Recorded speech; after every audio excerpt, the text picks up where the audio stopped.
Hey guys, hey, welcome back to my channel. And welcome to those who are new to my channel. My name is Chevelle, but you can call me Chev, aka That's So Chev.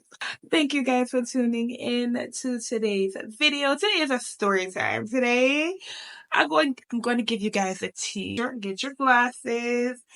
This day that God has given me, I'm not gonna waste. If you have not yet subscribed, go ahead and subscribe. If you have not yet liked the video, go ahead and like the video. Click on your notification bell so that you can be notified whenever I post a video. Let's get into the actual tea. Hold on.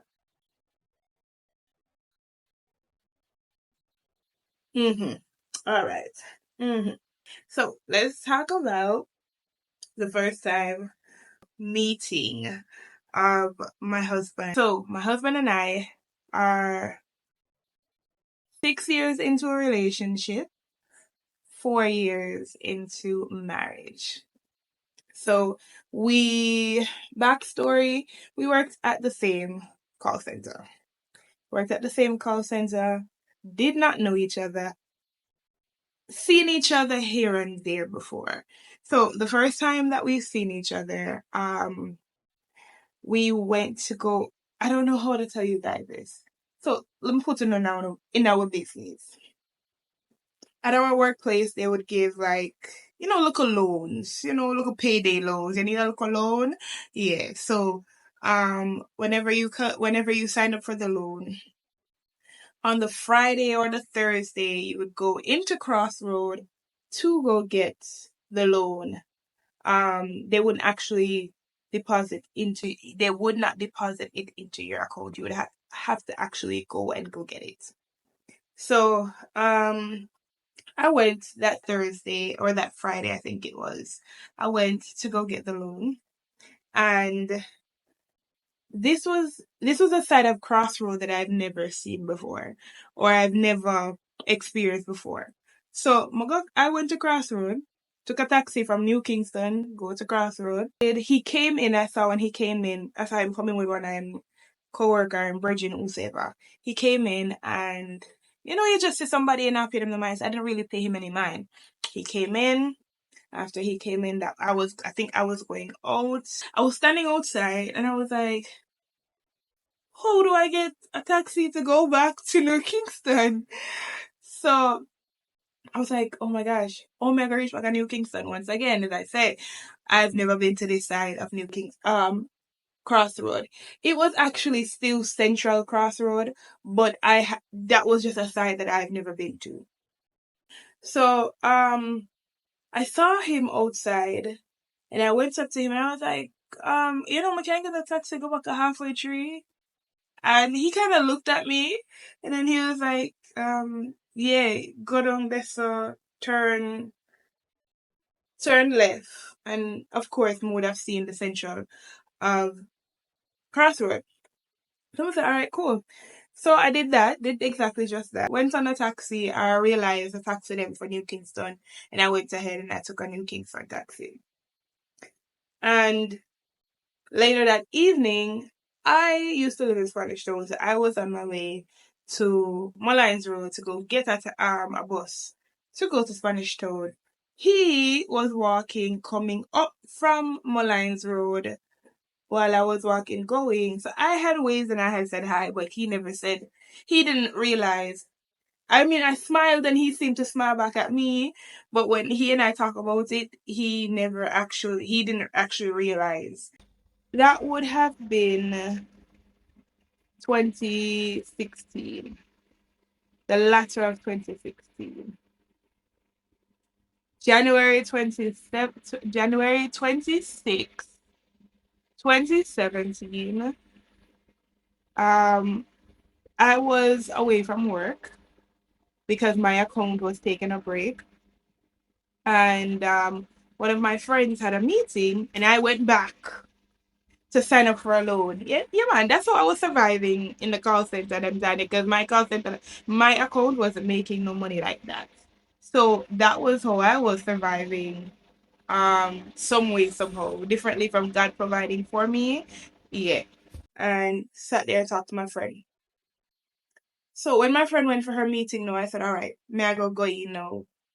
Go in. Going on the elevator. Going on the elevator, this guy is on the elevator, a personal floor. Both of us happen to be going on the same floor. So I just stood, he stood in one corner, I stood in one corner. And I had my hair, my natural hair at the time was in its natural state. My hair was puffed out.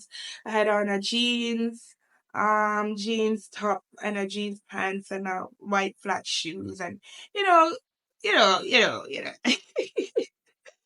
So he was like, oh, if the animal shut off my ears, you're nice, you're pretty, you're beautiful, you look like a nice Christian girl, and whatever, whatever, whatever. And I was like, you man, thanks. Mm-hmm.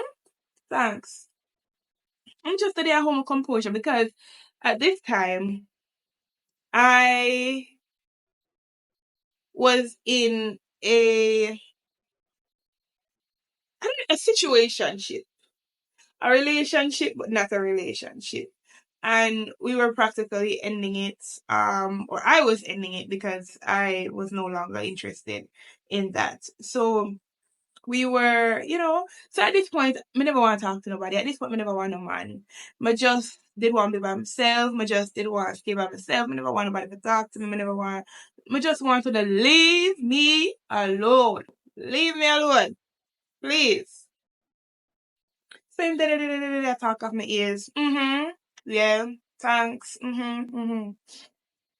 We got off on the same floor. I got off and I went to the office. He got off and he went to the locker room. And while I was in there signing up the paperwork, he comes into the office. I signed up my papers and then I walked out. Walked out, pressed the elevator button, waiting for the elevator to come. As I pressed the elevator button, waiting for the elevator to come, get into the elevator. As I'm reaching at the elevator, here comes Mr. Man. Put him on in the elevator to stop the elevator. You know, like when you see in the movies there? You know the movie there where the man put him on the elevator because he must stop the. Yeah, that's exactly what he did.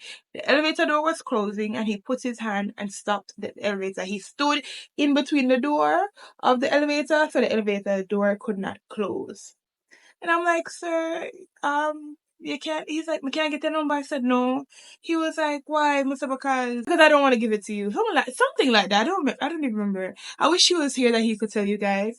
I said, no, because I don't want you have my number. So then he was like, I can give you mine. I was like, no, I'm not gonna use it. And impress me. He impressed me and say, man, you're such a beautiful girl. I would love to get to know you. Blah blah blah blah blah.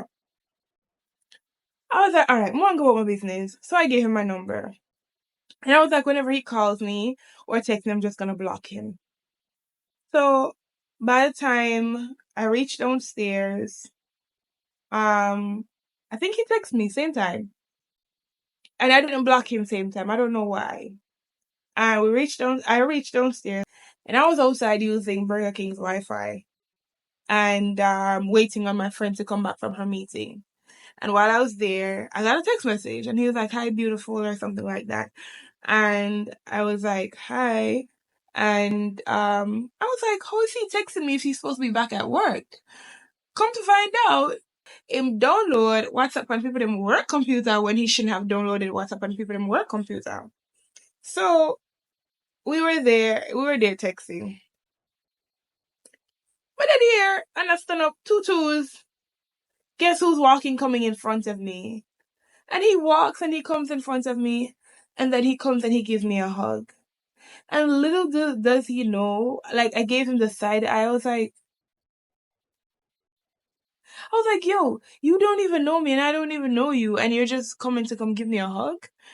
I don't remember if we stood there and talked. I think we did have like a little conversation or whatever. And we text and text and text and text that whole entire day.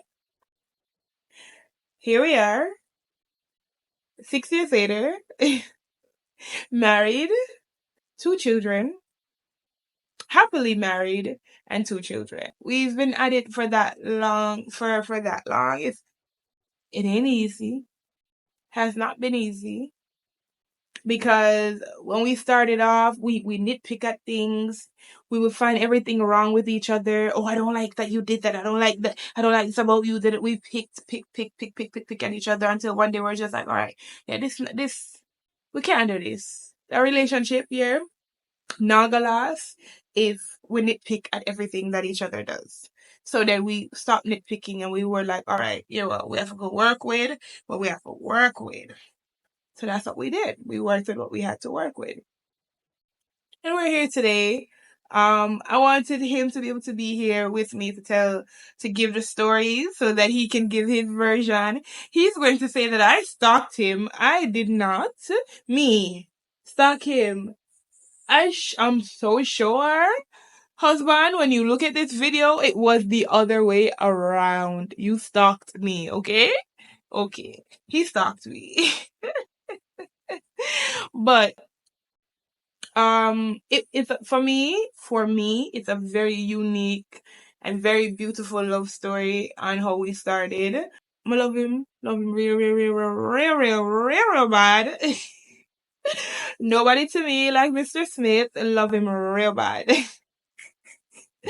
So that's my story time about how my husband and I met.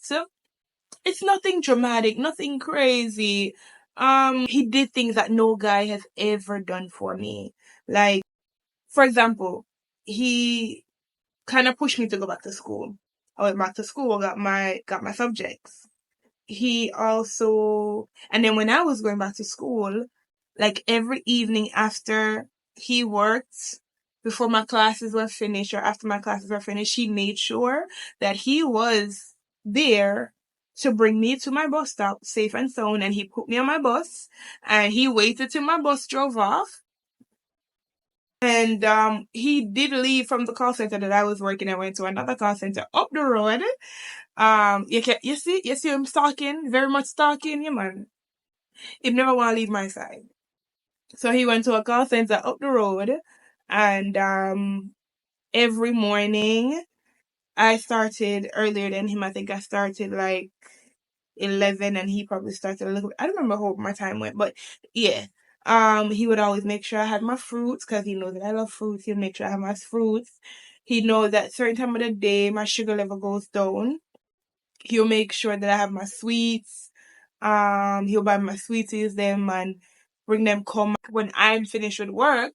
But it's his 15-minute break. He will meet me and walk me halfway to halfway tree, and stuff like that. So listen, when I say he was intentional, he was intentional. Like, I don't take him for granted, and I don't take his love and his kindness for granted because I was getting queen treatment when I shouldn't have been getting queen treatment. I should have just been getting girlfriend treatment.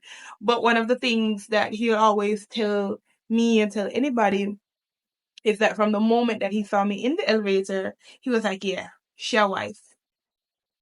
So he knew, according to him, he knew right away. According to me, bro, what? I was the kind of person that believed in love at first sight. But after just a couple months of knowing each other, getting to know each other, spent hours and time on the phone talking about things, and he and I would get into some deep and personal stuff. We talked about a lot, and I cried on his shoulder, and yeah, man.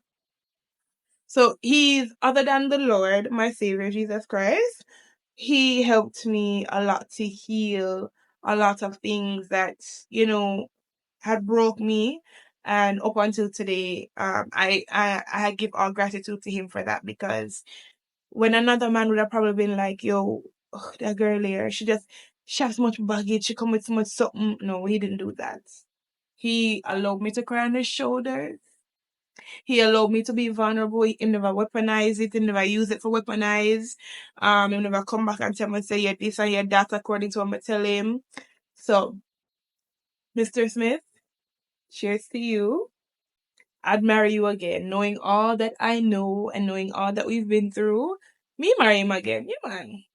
again and again and again and again and again. And I want next life and I want a next life and another one after that. Yeah, man. I marry him over and over. But guys, I want to thank you so much for tuning into today's video. Please remember to like, comment, subscribe, share with your friends, tell your friend them, tell them, hey man, run come. Run come, run. Run come. Thank you so much for tuning in, guys. I really, really, really appreciate you.